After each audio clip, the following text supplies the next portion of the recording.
Bien, seguimos con esta segunda parte de la lección sobre las Fuerzas Armadas en el retorno de la democracia, o después de la dictadura, como prefieran. Estábamos hablando sobre las políticas militares implementadas por el gobierno de Alfonsín y, en resumidas cuentas, sugiriendo que hubo una enorme reducción presupuestaria en el plano de defensa. El gasto anual pasó de un 4,2% del presupuesto total que había alcanzado durante los últimos años de dictadura a un escueto 1,9% en el 89, es decir, a lo largo del gobierno de Alfonsín se reduce sustancialmente. Al mismo ritmo hay una caída en los salarios militares. Todo esto lo tomamos del trabajo de Ernesto López, que como dijimos en la primera lección es un trabajo de referencia, y se redujo sensiblemente el personal militar.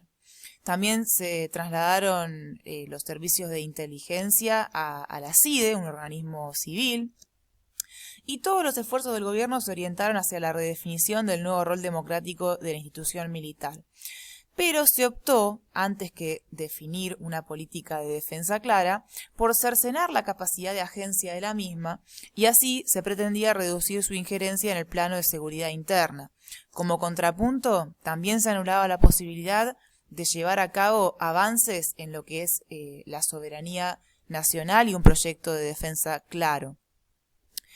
En abril del 88 se termina de delinear esto mediante la Ley de Defensa Nacional, que distingue de forma tajante la defensa exterior de la seguridad interior y establece que las Fuerzas Armadas eran un instrumento del poder político en el ámbito de la defensa nacional, que su empleo debía limitarse a enfrentar amenazas de tipo militar, estatal y externo, y que no podían involucrarse en seguridad interior.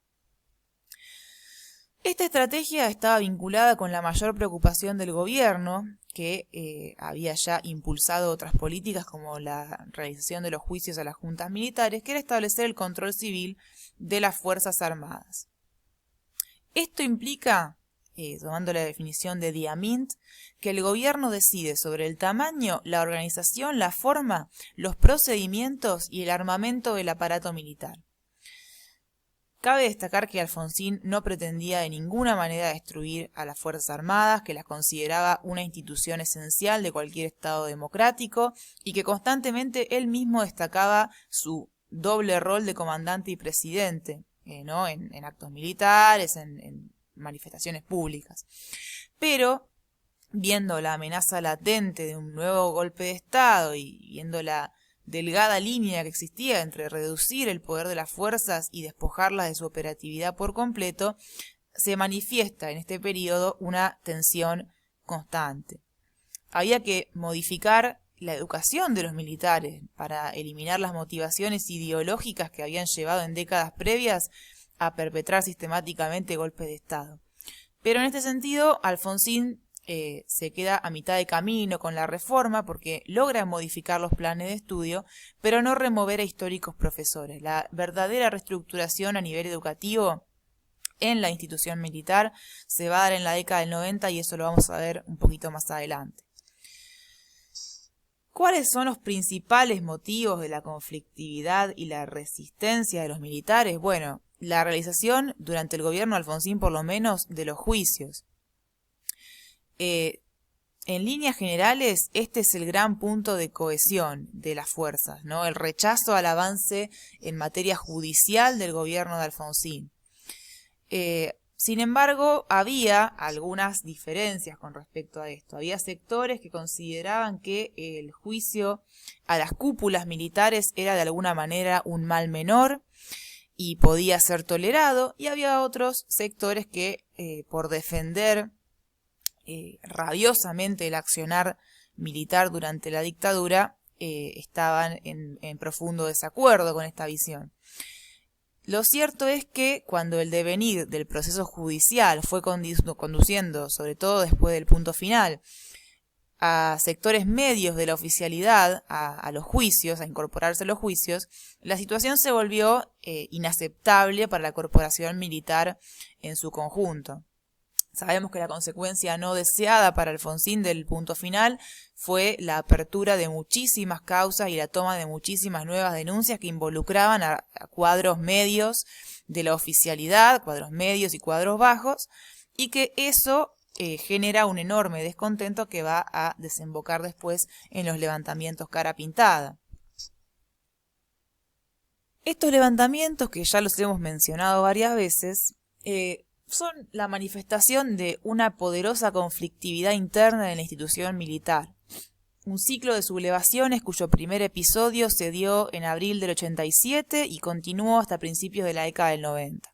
En Semana Santa del 87, un grupo de rebeldes comandados por el teniente coronel Aldo Rico se alzaron en armas en Campo de Mayo y forzaron a Alfonsín a presentarse personalmente a negociar.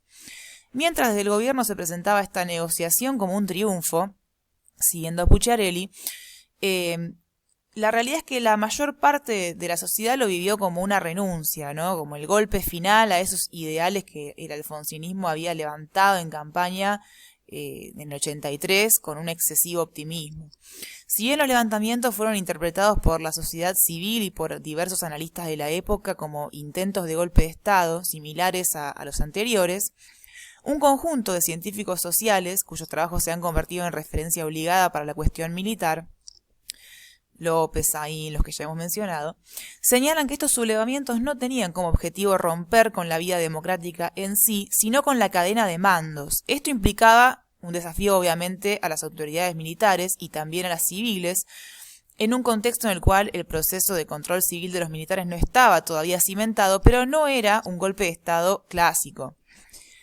¿Qué denunciaban los Carapintada? Bueno, por un lado, la ineptitud de los jefes del Estado Mayor, sucesivamente habían sido Héctor Ríos Sereñú y José II Dante Caridi, y además denunciaban que este generalato de escritorio, como ellos decían, había sido el responsable del fracaso de Malvinas y con el retorno de la democracia había sido incapaz de proteger a sus inferiores, por decirlo de alguna manera, del avance del proceso judicial.